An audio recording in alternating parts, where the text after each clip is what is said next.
राधे राधे दोस्तों, दीपा की दुनिया में आप सबका एक बार फिर से स्वागत है। आई होप आप सब खुश होंगे, हेल्दी होंगे और मेरी तरह ही नए साल का बहुत ढेर सारा जल्दी से आ जाए नया साल, इसका इंतज़ार कर रहे होंगे। क्योंकि हम नए साल की दहलीज पे ही खड़े हैं। हमारे लिए तो खैर हर दिन नया है, हर साल नया है।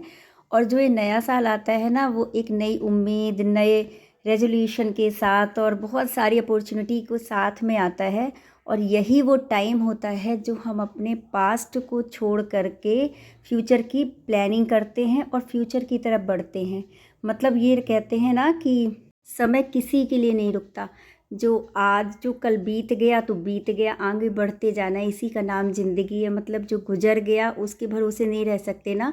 जो बीत गया सो बीत गया, अब हमें आगे चलना है। क्योंकि वो कहते हैं ना, कुछ पा कर खोना है, कुछ खो कर पाना है। जीवन का मतलब तो आना और जाना है। बहुत सारे पल ऐसे होते हैं जब हम बहुत कुछ खो चुके होते हैं पिछले साल में, लेकिन उसकी यादों को लेकर के हम नहीं बैठ सकते। बहुत सारे लम्हे ऐसे होते हैं जो हमें परेशान भी कर सकते हैं। अतीत हमारा ऐसा होता है, लेकिन उन सब से ओवरकम आना है और नए साल की पूरे उत्साह से एक तैयारी करनी है कि हम इस नए साल में क्या क्या करेंगे। बहुत सारी प्लानिंग करेंगे, बहुत आगे बढ़ने के लिए गोल सेट करेंगे कि हमें क्या क्या करना है। तो बस उसी को लेकर के मैं आप लोगों के साथ इस ब्लॉग में आई हूँ। और बैकग्राउंड में आप देख रहे हैं कि मैं घर के ही काम कर रही हूँ और शायद ये मैं पुलाव बना रही हूँ। जी, पुलाव बना रही हूँ। और मैं आप लोगों के साथ बहुत अच्छा सा एक टॉपिक डिस्कस भी करूँगी कि हम इस नए साल में कौन कौन से ऐसे रेजोल्यूशन ले सकते हैं जिससे हमारी लाइफ और ज़्यादा बेटर बने, हम और बेहतर बने, पहले से बेहतर बने। क्योंकि हर इंसान के अंदर एक उम्मीद होती है कुछ करने की, कुछ पहले से बेहतर करने की। तो देखते हैं, चलिए शुरू करते हैं आज का ब्लॉग कि हम कौन कौन से रेजोल्यूशन ले सकते हैं। तो सबसे पहला रेजोल्यूशन कि हम हमेशा पॉजिटिव रहें। मतलब हमारे थॉट जो हों पॉजिटिविटी की तरफ हों।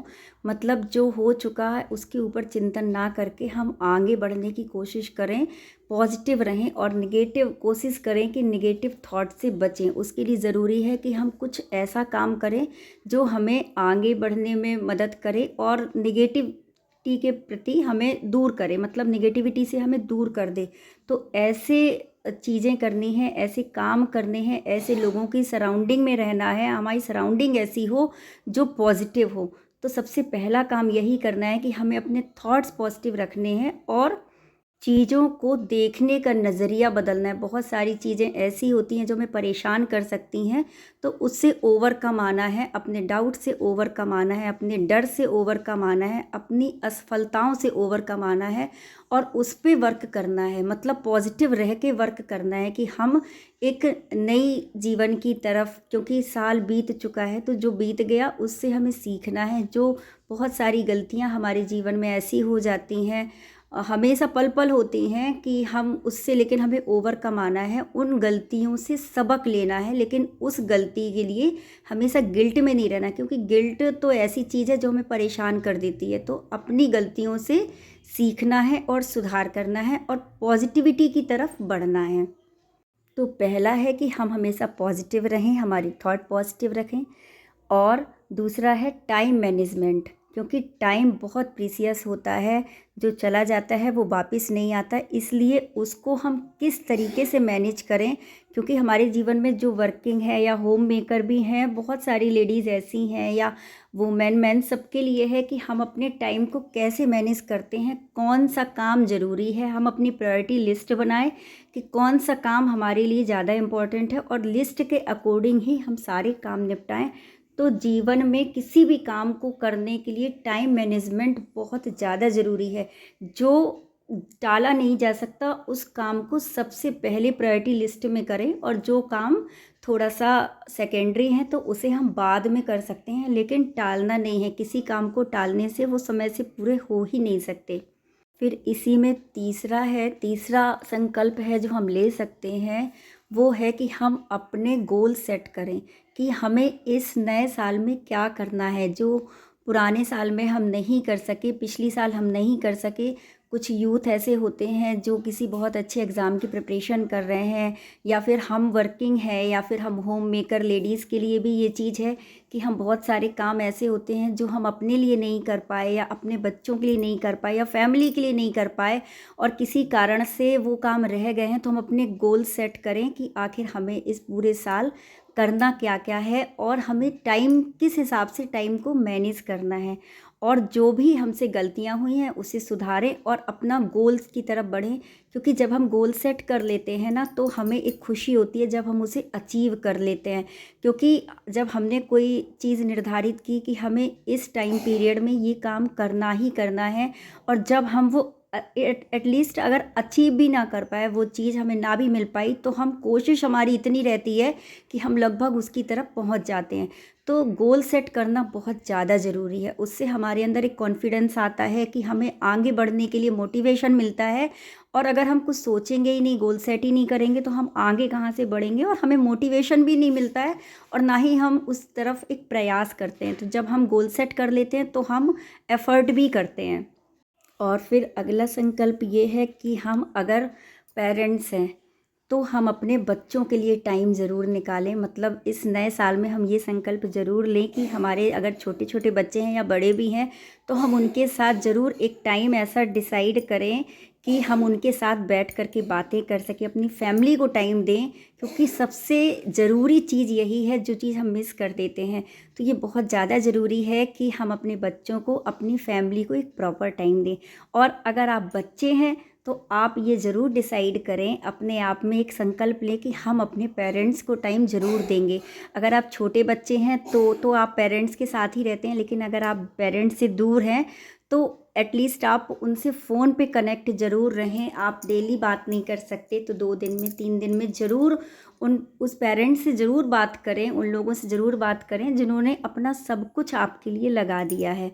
फिर इसी में नेक्स्ट है, जो बीत गया है उससे हमें गिल्ट में नहीं रहना। उसे हाँ, पश्चाताप कर लेना है, लेकिन बार बार उसे सोच के गिल्ट में नहीं रहना, बल्कि उस चीज़ से हमें सबक लेना है और उन गलतियों को दोहराना नहीं है, और उससे सबक लेके हमें आगे बढ़ना है। और इसी में एक अगला संकल्प ये भी ले सकते हैं कि ऐसी आदत ज़रूर बदलें जो आपके लिए अच्छी नहीं है, फिर भी हम लोग छोड़ नहीं पाते। जैसे एग्ज़ाम्पल, जैसे सुबह उठने की आदत। कई बार ये ऐसा होता है कि ये पता है, सबको पता है कि सुबह जल्दी ना उठने से बहुत सारे काम डिस्टर्ब होते हैं, लेकिन फिर भी वही एक आदत हम लोग छोड़ नहीं पाते। और या फिर बहुत सारी ऐसी आदतें हैं जो हमें पता है, हमारे खाने को लेकर, मैं पीने को लेकर, बहुत सारी ऐसी आदतें हैं कि जो हमें पता है कि जो हमारे लिए हार्मफुल हैं, फिर भी हम उसे किसी कारणवश छोड़ नहीं पाते। तो कोशिश करें कि मतलब एक आदत ज़रूर ऐसी छोड़ दें इस नए साल में। बहुत बड़ा रेजोल्यूशन होता है कि हम एक बैड हैबिट छोड़ दें, क्योंकि आप जानते हैं ना कि बैड हैबिट डाई हार्ड, क्योंकि बहुत आसानी से ये बैड हैबिट जाती नहीं है। इसलिए क्योंकि बहुत सारे आपके लोग सराउंडिंग में हैं, जो भी हैं, वो हो सकता है संकोच बस आपसे ये बात ना कह पाते हों कि उन्हें आपकी ये आदत पसंद नहीं है। और आपको भी हो सकता है खुद में पता होती है अपनी ख़राब आदतें कि ये हमारे अंदर ये बुराई है, इसे हमें छोड़ना चाहिए, लेकिन वो होता है ना कि हम छोड़ नहीं पाते। तो एक ये रेजोल्यूशन ज़रूर लें कि इस आदत को ज़रूर इस नए साल में हम लोग छोड़ दें। और इसमें एक नया रेजोल्यूशन है स्पेशली वुमेन के लिए कि हम खुद से प्यार करें, हम अपनी सेल्फ़ केयर करें, क्योंकि हमें पता है कि हम अपनी फैमिली के लिए कितने ज़्यादा ज़रूरी हैं। सबका ध्यान रखते रखते कहीं ना कहीं हम लोग खुद को फॉर ग्रांटेड ले लेते हैं। तो इस चीज़ का खास ध्यान रखना है कि हमें खुद से प्यार करना है, खुद का ध्यान रखना है, क्योंकि हम अपनी फैमिली के लिए बहुत ज़रूरी हैं। और जब तक हम खुश नहीं रहेंगे तो हमारी सराउंडिंग के लोग भी खुश नहीं रह पाएंगे, क्योंकि कहीं ना कहीं उनकी खुशी हम लोगों से भी जुड़ी हुई होती है। तो खुद को बहुत सारा प्यार करें, खुद से प्यार करें, अपना ध्यान रखें। और खुद के ध्यान रखने में सबसे इम्पॉर्टेंट चीज़ है कि हम मेडिटेशन करें, योगा करें, वॉक करें, अपनी फ़िटनेस का ध्यान रखें। और जो हमारे सप्लीमेंट चलते हैं कहीं ना कहीं हम लोग अवॉइड कर देते हैं, तो उसको रिलीजियसली फॉलो करें। मतलब इन सब चीज़ों का खुद ध्यान रखें, खुद को पैम्पर करते रहें। जब आपको नीड हो तो आप रेस्ट करें। जब भी आपको ऐसा लगे कि आप थकावट महसूस कर रहे हैं तो खुद को टाइम ज़रूर दें। फिर इसी में नेक्स्ट है कि सोशल मीडिया पे अगर आप यूज़ कर रहे हो सोशल मीडिया को, तो आप उसका यूज़ खुद को अपडेट करने के लिए करें, जिससे आप कॉन्फिडेंट भी रहेंगे और किसी भी कॉन्वर्जेशन में आप पार्टिसिपेट कर पाएंगे। क्योंकि आपकी जो वीकनेस होती है तो वो उसे आप दूर कर सकते हो, मतलब किसी भी चीज़ को कभी भी सीखा जा सकता है। तो आप इस चीज़ से मेक श्योर हो जाएं कि हमारी जो वीकनेस है उससे हमें इस नए साल में ओवरकम आना है और ख़ुद को अपडेट करते रहना है। और इसी में नेक्स्ट संकल्प है कि हम स्मार्ट वर्किंग करें, क्योंकि काम तो कभी ख़त्म नहीं होते और घर के काम कम भी नहीं होते। तो एज अ वुमेन मैं आप सबसे यही कहूँगी कि कोशिश करें हम सब स्मार्ट वर्किंग करें। मैं भी अपने अंदर बहुत सारी चेंजिंग करने की सोच रही हूँ। अब देखते हैं, संकल्प तो हम सब ले लेते हैं, लेकिन अगर 10 में से 2 संकल्प भी हमने फॉलो कर लिए तो सच में एक बड़ा अचीवमेंट होता है ये। और आप एक चीज़ ज़रूर मेक श्योर हो जाएं कि इस साल हमको किसी ना किसी, आप जिस धर्म से बिलोंग करते हो, जिस भी धर्म से रिलेट करते हो, तो एक नाम जप की वो जो ट्रेंड होता है कि नाम जप जो ईश्वर से हमें जोड़ता है, तो वो ज़रूर करें। आप राम कृष्ण जिस भी ईश्वर को मानते हो या जिसका भी नाम जप करते हो, चैंटिंग बहुत ज़्यादा ज़रूरी है। मेंटल पीस के लिए बहुत ज़्यादा ज़रूरी है कि हम अपने ईश्वर से जुड़े रहें और हमेशा ग्रेटिट्यूड से भरे रहें कि परमात्मा ने हमें इतना अच्छा जीवन दिया है। सच में ईश्वर ने हमें इतना अच्छा जीवन दिया है जो बहुत सारे लोगों का सपना हो सकता है। इसलिए हमेशा उस ईश्वर का, परमात्मा का हमेशा शुक्रिया अदा करें कि परमात्मा ने हमें जो दिया है वो कम नहीं है और जो बहुत सारे लोगों का सपना है, हम ऐसी ज़िंदगी जी रहे हैं। और इसी में नेक्स्ट है कि आप 10 मिनट खुद को टाइम दें। शाम के समय आप ज़रूर अपने आप को टाइम दें और ये सोचें कि आज आपने दिन में कौन सा एक नेक काम किया है, कौन सा अच्छा काम किया है, जिससे खुद को थैंक यू बोलें कि आज आपने बहुत अच्छा सा काम किया है। क्योंकि पूरे दिन में जब हम ये सोचते हैं ना कि शाम को हमें खुद को जवाब देना होगा, तो हमसे कहीं ना कहीं कुछ गलत होता ही नहीं है। इसलिए खुद को जवाब देने के लिए आप शाम को 10 मिनट ईश्वर के पास बैठ करके खुद को टाइम दें और सोचें कि जो भी अच्छा किया उसके लिए शुक्रिया अदा करें, खुद को थैंक यू बोलें कि हमने बहुत अच्छा, और परमात्मा आपकी कृपा से सब कुछ बहुत अच्छा करें हम। और जैसे आपने सुना होगा लॉ ऑफ अट्रैक्शन, तो ये वही है कि हमेशा रात में सोते टाइम ये बोले कि मैं बहुत ज़्यादा खुश हूँ, मैं बहुत खुश हूँ, मैं बहुत खुश हूँ। तो सच में आपको फील होने लगेगा कि चारों तरफ आपकी खुशियाँ ही खुशियाँ हैं। इसी कामना के साथ कि आपका नया साल बहुत ढेर सारी खुशियाँ लेकर के आए। मेरा ब्लॉग यहीं तक था। किसी भी वजह से अच्छा लगा हो तो प्लीज़ मेरे चैनल को सब्सक्राइब ज़रूर कीजिएगा और इसी तरीके के मोटिवेशनल ब्लॉग के साथ फिर मिलूँगी। और अपनी फ्रेंड्स फैमिली के साथ अगर अच्छा लगा हो तो अपनी फ्रेंड्स फैमिली के साथ शेयर ज़रूर कीजिएगा। मिलती हूँ नेक्स्ट ब्लॉग में। Till then bye bye, thank you, advance happy new year.